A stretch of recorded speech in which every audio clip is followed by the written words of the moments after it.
Good morning everybody, Victor here from Boston, Massachusetts. Today we are going after giant bluefin tuna. We're actually on my buddy Scott Campbell's commercial bluefin boat, Boston Fishing Frenzy Charters. We got my man Tag putting out baits right now. Scott, say what's up. Hey, good morning everybody. Beautiful day out here, just looking for our baits and hoping for a bite quick. So we're about 20 miles offshore out of Boston Harbor at an area known as Stellwagen Bank. What I really want to show you guys with this video is the entire commercial process from beginning to end of how a bluefin tuna goes from being caught to being cleaned to being processed to being sold. So fingers crossed we get one. We should have a good day. All right guys, we just got out here. We're gonna be looking for some bait real quick. We got a live well full of pogies that we snagged yesterday in the Boston Harbor. It's got our standard sabiki rig. We're gonna drop to the bottom, try to catch some fresh mackerel, herring, whiting, whatever it may be to drop down for these tuna. Absolutely gorgeous out here.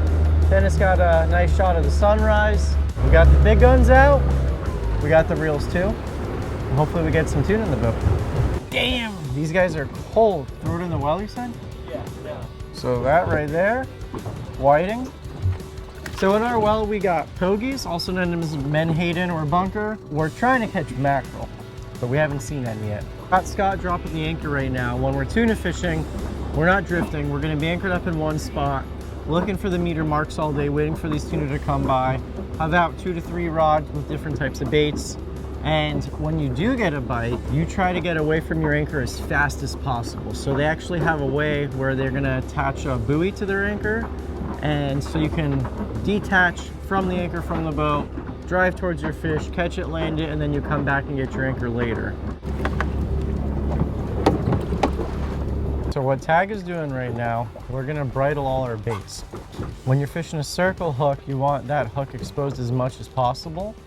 And when you bridle it, the hook's not actually going through the bait. You just got a little rubber band that's gonna attach the hook to the bait.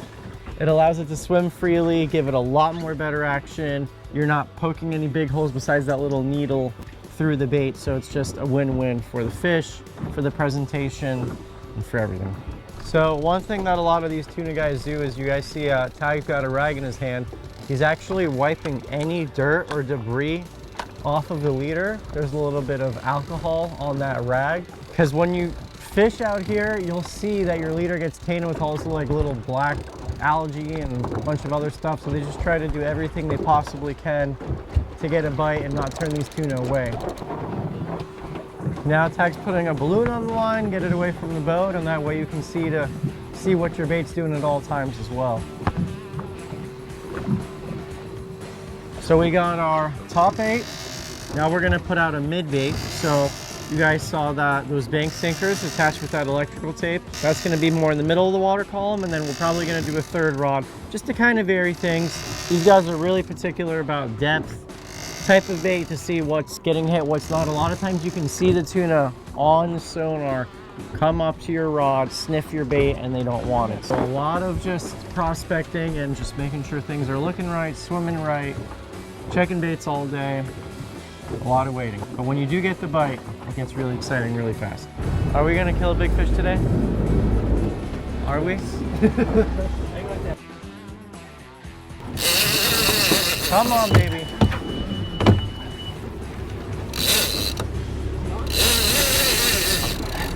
Something. I know, I want him to run. It is a shark, isn't it? I saw the tail shark, come up, right? Yeah. You got a rod leash for this? Okay guys, first bite of the day. On the long bait, me and Dennis were looking at the rod tip. It kind of bounced a little bit. Not sure if it's a tuna. He's on.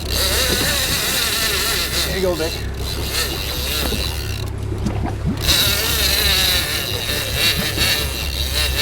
Oh yeah, hold on, Vic. Hey.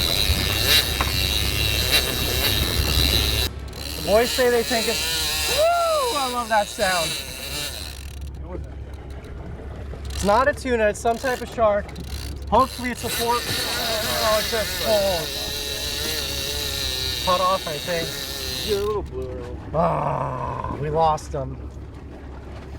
That could have been our harvestable shark. It could have been a poor beagle or a blue shark. Cut us off. Yeah, nothing else you can do about that. We got some signs of life. We had that one tuna earlier that we marked down deep, and just got this bite, so hopefully things turn around for us. Come on.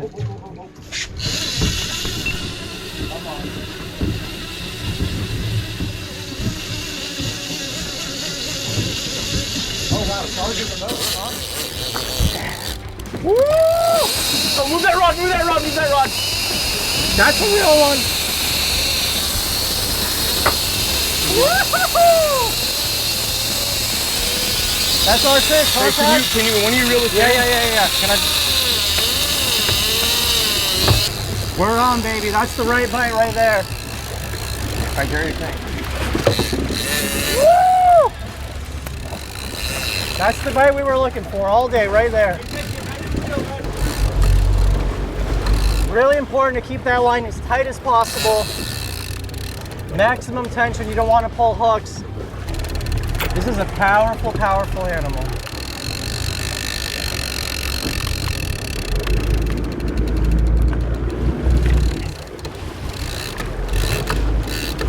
So I'm using this glove as leverage to get as much line in as possible.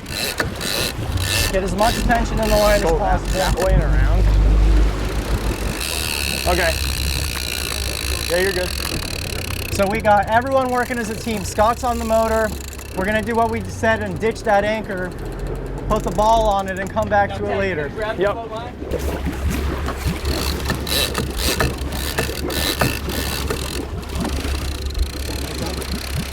Nice, boys. Good work, boys. This is fast-paced fishing. So many things can go wrong with that anchor or the other lines. As soon as this fish bit, we got someone doing everything. We got someone doing something. Yes. You know, this is probably my 5th time on a commercial tuna boat. First time hooking up on a real size bluefin, on a commercial size fish. So there's 2 grades of fish. We're looking for a fish above 73 inches, which is a commercially harvestable fish. Anything under 73 inches, you can keep as a recreational angler. Yeah, we got a nice bluefin on. We're in neutral, and he's pulling us a good knot and a half in reverse. Once he settles in, we'll get the boat positioned to use the boat to our advantage. No, I'm good.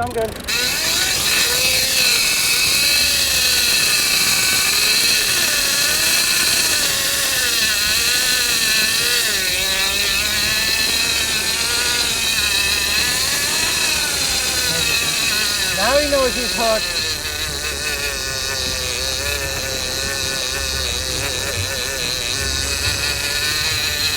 Hooking this long runs Woo! Smoking the reel. Woo! We got a real one. That's both of you, right? You guys, the power of this animal.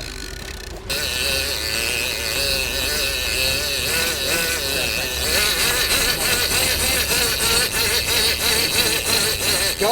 Want to go? So,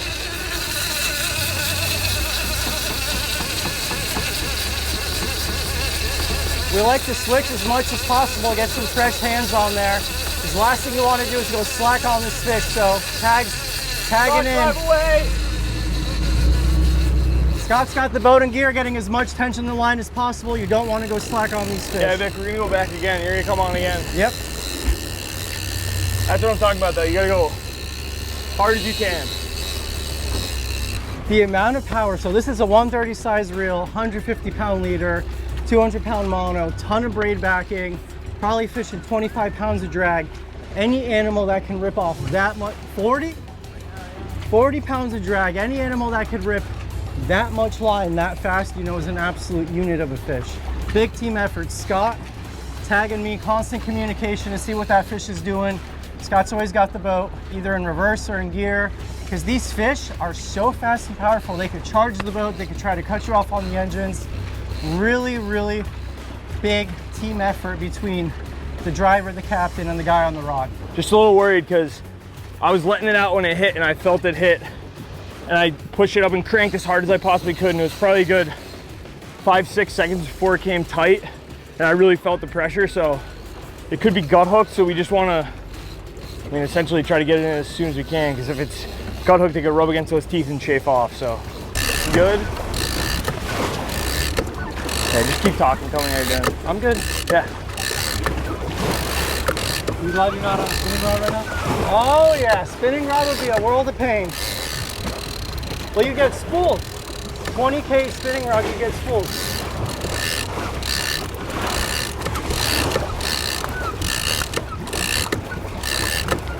All right, Tag, ready to crank on him a little bit? Yep. I got no shame in my game letting go of the rod. You worked so hard for this fish, so many days, so much time and energy to get one bite. I don't want to risk losing it when you start to get tired. So me and Tag are just going to keep going back and forth, back and forth, back and forth.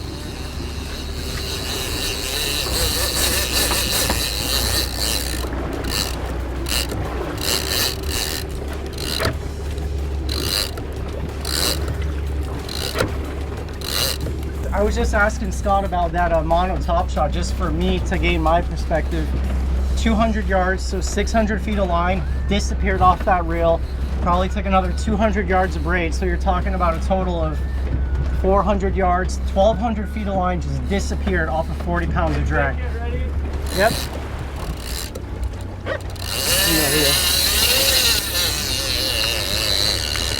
Whew. Short shifts, short shifts.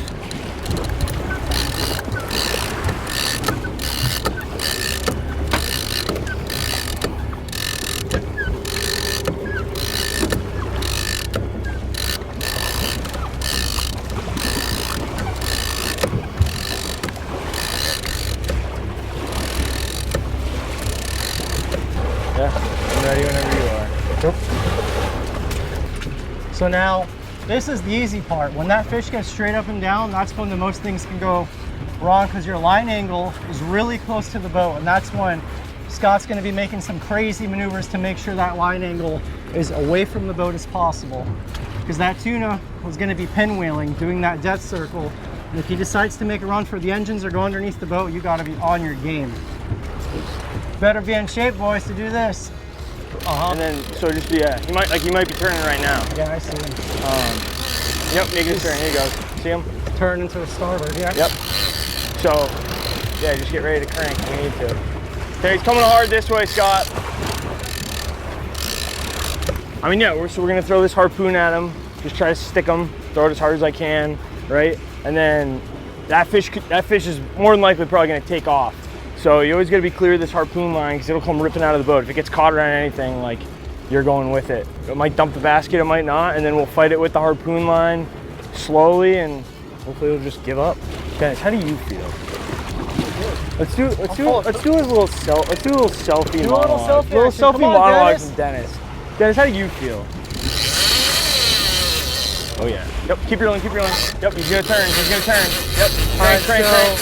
Give it gas, give it gas. Crank, crank. Go, go, go, go, go, go, go, go, go. Keep cranking, keep cranking. Yep, yep. There he goes.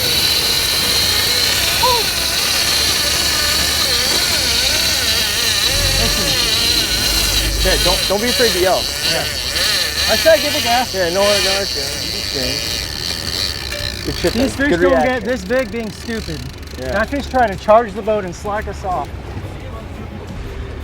So in my seasons of filming, I've never seen a fish this big. I haven't seen it yet, but I know it's gonna be big. Listen, Dennis, So it's because you were working for the wrong guy. You're on Team Landshark now. So like, from a cameraman's perspective, is this exciting or what? yeah, it's exciting. I'm just trying to be focused, you know? Yeah. So I know for me, like when I used to film before I had Dennis, my biggest problem was like when I was filming other people, I would want to look at the fish and not focus on what I'm filming. that is so hard You to have do. to really focus on the camera lens rather than your own eyeballs, because it's so easy to get lost in the moment. And This is why this guy's the best. All right, so I'd say we're like 15 minutes in on this fight. I think this fish is over 400 pounds. That's just my gut feeling. I've never seen any animal, including sharks, do what this fish just did to this reel. It is insane. Your biggest was 109 inches, right? Yes, it was. Yeah, a couple weeks ago.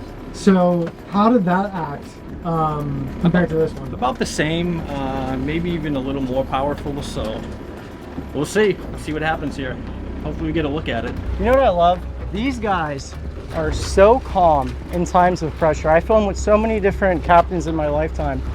And you know, when you're dealing with high stakes fishing like this, really expensive fish, you know, something that could make or break your day, these guys are just like, it's just second nature to them. Half the time they don't even talk, they just give each other this glance and they know exactly what to do. No screaming, no yelling. I love it. Next time there's a bunch of pressure, Vic, we'll switch. All right. He's kind of turning towards us now. Yep. Scott. You heard him? No, leave it now. Yeah, he's good. He's swimming left. Scott, you want to go neutral for a quick sec? Yeah, you tell me when. I'm in neutral, but the boat, you tell me when. All right, ready? Come put your hand like on top of my hand. All right, put your hand on there. All right, there you go. That's the leader, right below that rubber band. I see it. We got color. There's the leader, Scott. He's really scoping up. Yep.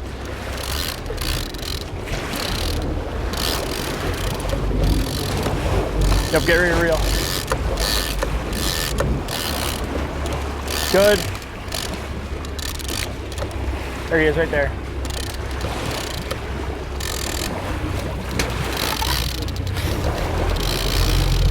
You're fine, you're fine.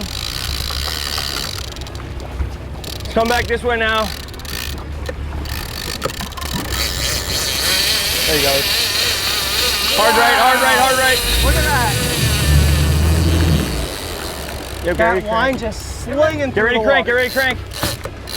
Crank, go, yep, there's crank. Okay, just crank. I can't, he's pulling. Yeah, you're good, you're good.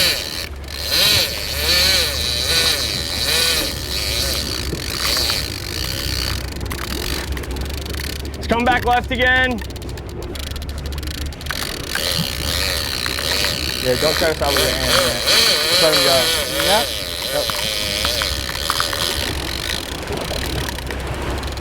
Anytime we get close to that leader, he sees that boat, he does not like it. So sometimes, like, just getting in on the leader is sometimes pretty quick, but once they get into this end game, it can be the majority of the fight. I mean, they'll sometimes just sit in that thermocline or just start pinwheeling, and it's inch by inch at this point, and the leader will come on and off a lot. So just gotta be patient, get your right opportunity.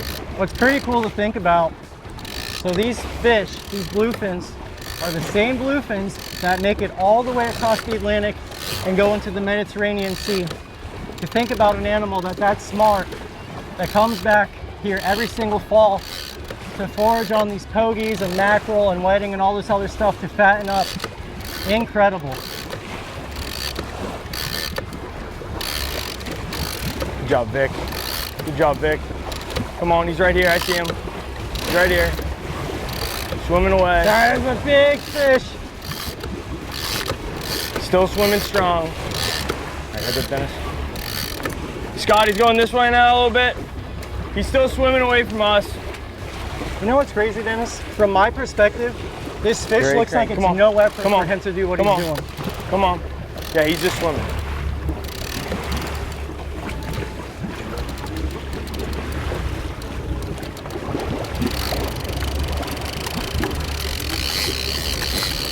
Yeah, he'll want to go.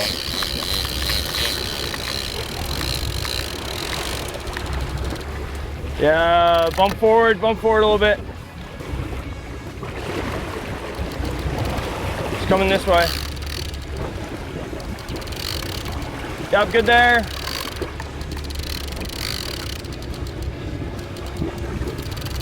Yeah, how effortless was that? See him? They just look like they're wagging their He's tail just- like a yep, happy dog. exactly. That's it. Yep. Forward right.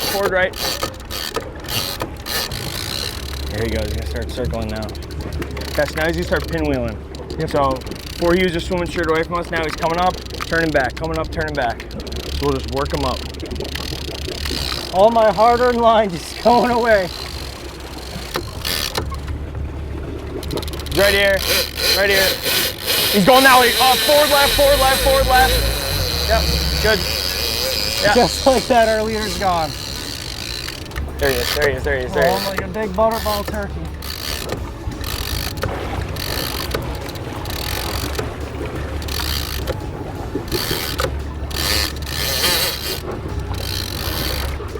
Coming up to die, Tag. He's coming up to die. Yep. Couple more of those, couple more of those. Every time that fish spins and does that death circle, we probably gain 1 to 2 feet. Come on, right here, right here, right here, right here.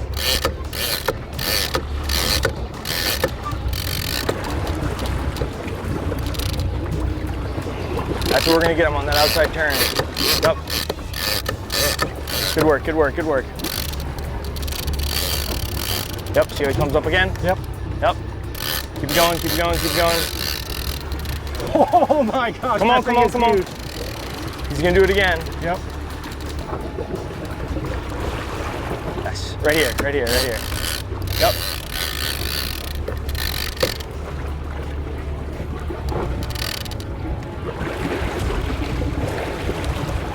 Keep cranking. Keep cranking. Stuck him. Yo! Wait, hang on, hang on.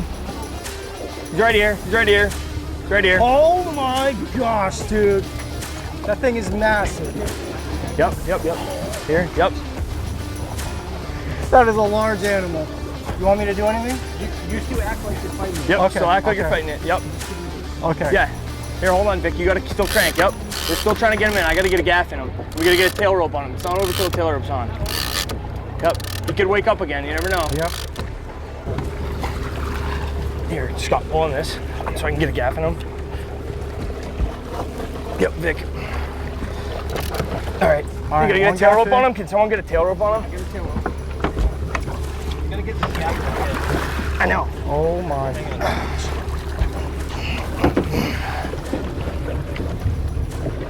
It doesn't look real. Dude, it doesn't. It looks like a cartoon character or something. Alright, we got a tail rope on. Yeah, can you cinch it at the end? Cinch it? No, no, here, here, here, on the fish.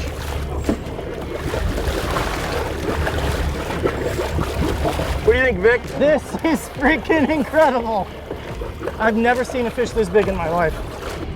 I've dreamed of this for a very, very long time. That is a gigantic animal. I'm just speechless. It's like one of those moments that you've dreamed of for so long. Never seen a giant bluefin tuna. It's honestly surreal to think that these things are swimming out there, even bigger than that one. It's a beautiful animal. It's gonna feed a lot of people. Delicious fish. Just incredible apex predator. Good work. Dennis, Great job, guys. break Incredible. the third wall, Dennis. Dennis, what do you think about the size of that So animal? the first thing I noticed about this thing is its mouth. I don't know if I got on camera or not, but its mouth is different than any other tuna that I've seen, the smaller ones. It looks like a mythical creature. Like, it's incredible. Sick. And it's really hard to like put into perspective because there's nothing next to it. Like, you would have to jump in the water, Vic, and get next to it, you know? All right, so right now we're trying to bleed him, so that's why we're dragging him. So once this blood slows, like honestly, like kind of right now, I'm gonna keep poking him. So we're just trying to bleed him out as much as we can. Dude, I can't wait until it's actually in the boat to see the perspective. wait till you see. We bled it 3 minutes ago and it's still gushing blood. It's amazing how much blood is in these animals, these big pelagic fish. I'm a science geek, right? Like, I majored in biology. That animal, hundreds of pounds, swims across the Atlantic Ocean to the Mediterranean, comes back here, does it year after year after year, finds breeding females or males or whatever it may be. They just know where to go at all times. It's just, it honestly amazes you how incredible nature is. Here comes the hard part now, getting this gigantic animal into the boat. So what Tag's gonna do is he's gonna run a line through the fish's mouth, out the gills, so we can get some better leverage on him.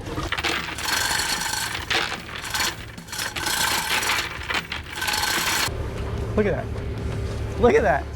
Just look at it next to Scott. It's a cool angle with his mouth open and everything.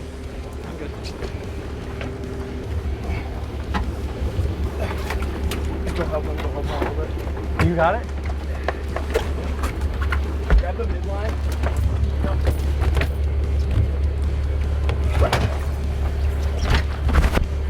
Put your feet away. Watch when it falls though. All right, hang on, guys. Oh, oh my gosh. It's way bigger than I thought it was gonna be when it's in the boat. So Scott is about to put a tape to it. We're gonna see how long this fish is.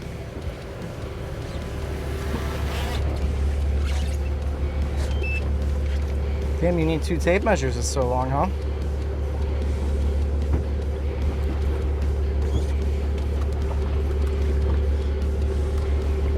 At 55, 60. So 105?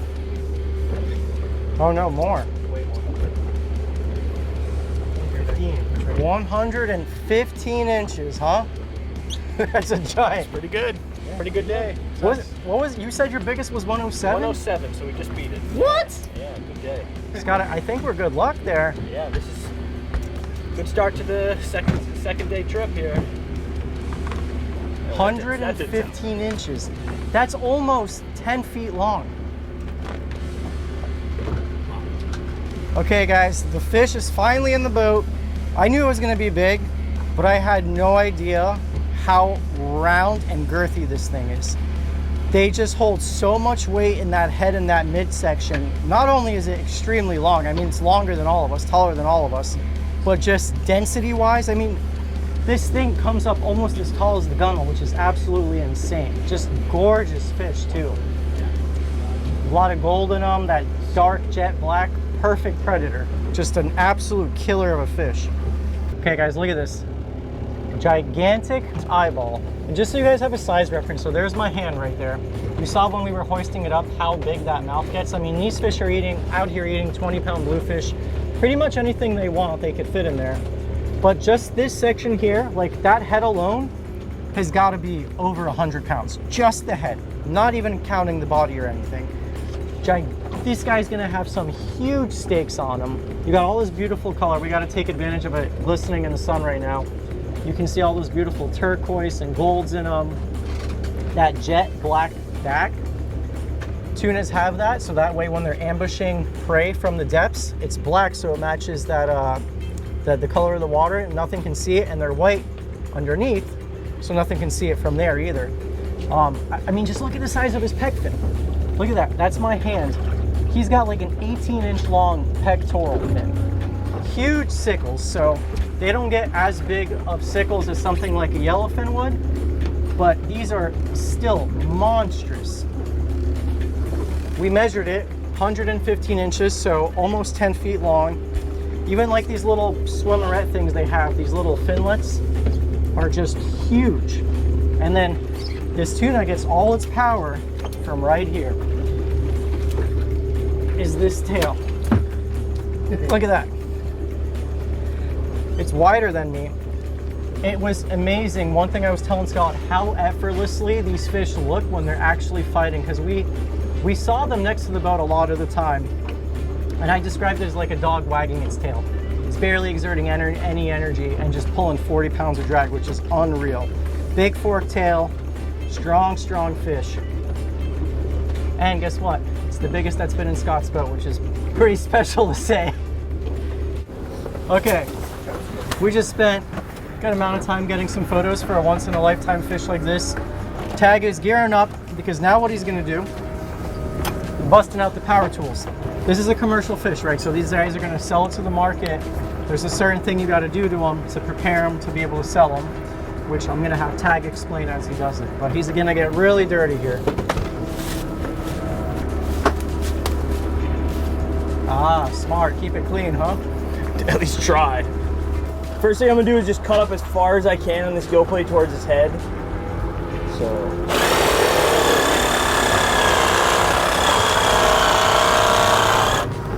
Now making this front straight across.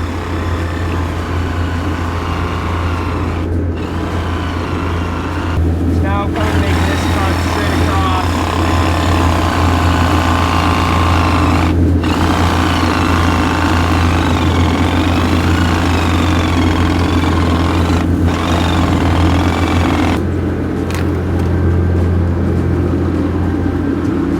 that a There's big meat in gill plate? there, huh?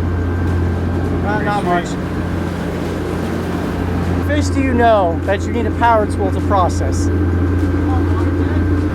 Now it gets a little messy. Just gotta kind of cut as much as you can. What I'm gonna try to do is get like, almost separate the whole thing at once. And then I'm gonna go down and cut the vent. And then we're gonna try to pull the whole gut pack out at once. It's not the easiest thing in the world to do, but we'll do our best here.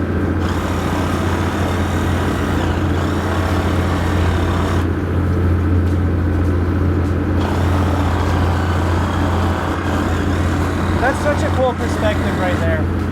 Bigger fish like this, normally we try to roll it over, but a bigger fish like this, we're gonna have to leave it on one side. So I'm gonna have to try to make all my cuts on the bottom now, the same way I made them on the top, so I can pull it all out at once. We're sleeping good tonight.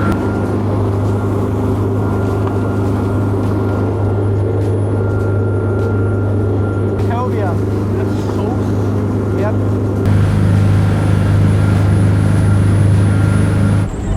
Alright guys, we're pulling up to where we're gonna offload and sell this fish right now. Tag's gonna go up and try to find one of his buddies. Now, I'm sure a lot of you guys have seen the show Wicked Tuna. The prices you guys see on that show are very far from reality. A lot of people think that bluefin tuna can sell for $1 million, which is simply not true. Back in the day, I think the prices used to be a lot better, but Scott says this time of year and a fish like this is probably going to go for, on the low end, you'd say $3 a pound, Scott? Unfortunately, I do think the price is going to be on the low end. We'd love it to be a little more. It's such a great marketable fish, healthy, great tasting. Just we're not getting what we want. What was the best you've seen, like in your lifetime of tuna fishing? What did it used to be? Well, about $8 to $12 has been considered good lately, but the market's very weak in the last month or two. So we'll see what happens. This is a fish of a lifetime, and you guys can actually do this yourselves. So Scott does charters, Boston Fishing Frenzy. I'm gonna have all of his information linked below, or you guys can find it at bostonfishingfrenzy.com. This is definitely a special fish and the biggest one they've ever caught, but they get a lot of big fish, and this is something that's definitely a bucket list thing, I think, for most anglers. So if you want to get a true giant, check them out, because they are the real deal. And what I really respect about their operation, you guys heard me say earlier, they're calm. You're not getting yelled at, you're not getting screamed at to whine, whine, whine. I'm sure you guys can relate, you've been with captains in the past. These guys know what they're doing, and you feel good fighting your fish. It's pretty cool. They're taking a forklift and rotating it so that rope gets tight, and that's how they're gonna get the tuna out of the boat.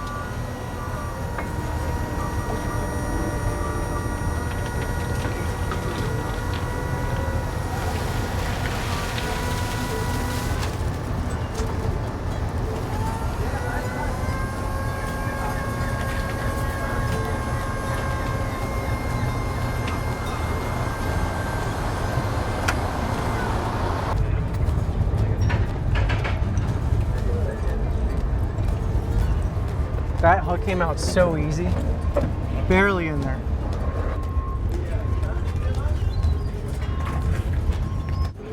You guys fishing there? Oh, you no tournament? See? Yeah. Hey, it's just 45 G's, don't worry about it. Yeah, I'd say it's fish that tournament.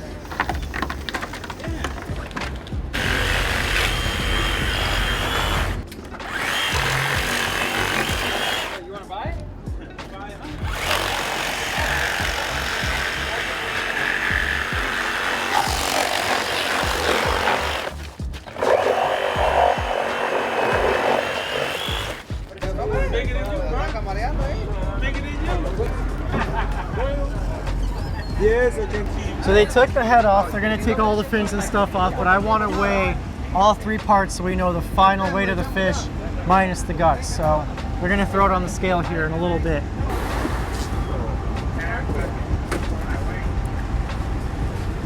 Wow. 651? 651 just for the core. All right, so 651 pounds without the tail, without the gut, without the head.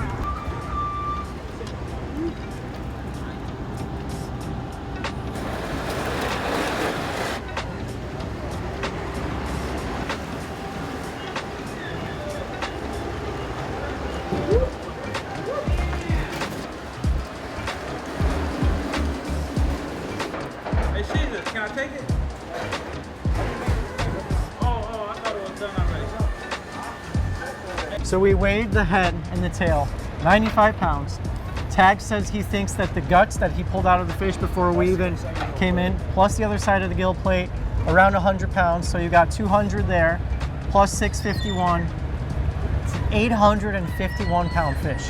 Give or take, let's say, call it safe, 800 pound fish. 800 pounds. Which is, it's so hard to put into perspective to you guys because they're so dense. You know what I mean? Like humans are full of just, we're not very muscular compared to fish. Fish are just pure muscle. It is just raw power. It's insane. Even the seagulls are getting fed. And for all my Florida folk, the seagulls they make up in the Northeast are huge. Yeah, they're huge. But yeah, I mean, incredible trip. So now what the rest of the process is like, so they got a ticket, they put the weight of 651 on the core. That's gonna be sold to a buyer, whether it be a restaurant, a seafood market. They don't exactly know. They don't know what happens beyond this process. And then 2 weeks from now, they're gonna get a check from this distribution place and it'll say exactly how much they got per pound, or if you get any penalty points for, depending on where you harpoon the fish, because it could taint a lot of the meat. So if you get a harpoon shot right in the middle, they take some points off of that, handling fees and all that. But Scott and Tag will let me know a week or two from now exactly how much this fish is worth. But if you figure $6.51, $3 a pound on the low end, you're looking at just under $2,000. $5 a pound, you're looking a little bit better. But those wicked tuna prices you guys see on TV, that is not the reality of tuna fishing. That is made up, sensationalized. You can still make a good living. There's money in this, but you got a lot of expenses, and a lot of times when you go out, you don't get any fish. But if you charter fish it, that's where you're winning right there. The fish is worth a lot more. Scott and Tag are extremely humble. I just told him that it was 800 to 851 pounds because he was inside doing some paperwork. He's like, yeah, that's a nice fish, biggest for the boat. Right, yeah. No, we're happy, but Yeah, good fish. stay calm and Yeah. preparation. That's what happens. Yep. And one thing that's interesting, so the leader and everything, they change out all the line. When you hook a fish like this, a once in a lifetime fish, you want all new fresh gear. So on the next charter and next trip they go on, they're gonna strip all that mono off, all new leaders, never fish the same hook twice, right? No, we want to give every trip the same opportunity to catch. Yeah. So it's a disservice to reuse this. Yeah, control the controllables. Yeah. I like it. Yeah. Today could not have gone better. I'm telling you, these stars aligned. 825 pound fish. Tag actually kind of, you make like a mount out of the tails. Yep. Yeah, I'll dry it out and then put it on a wood board for you. Which is amazing. So this guy is gonna end up in Pompano Beach, Florida, hanging on the wall. I even got the hook in my pocket. Gonna take that home. I don't know how many times I've thanked these guys. I cannot thank them enough. This was textbook trip of a lifetime. And you guys can do the same thing yourselves. I'm gonna have all of Scott's stuff linked below. I can't thank Tag enough for inviting us out here. He's the one who kind of set it all up, and telling you, unreal boat, unreal captains, unreal fishery, beautiful weather, just full of life. This place is amazing. Seriously consider it for an epic fishing trip. Thank you. Yeah. Thank you. That was fun. Yeah, so I want to thank you guys so much for watching, and until that next one, we'll see you.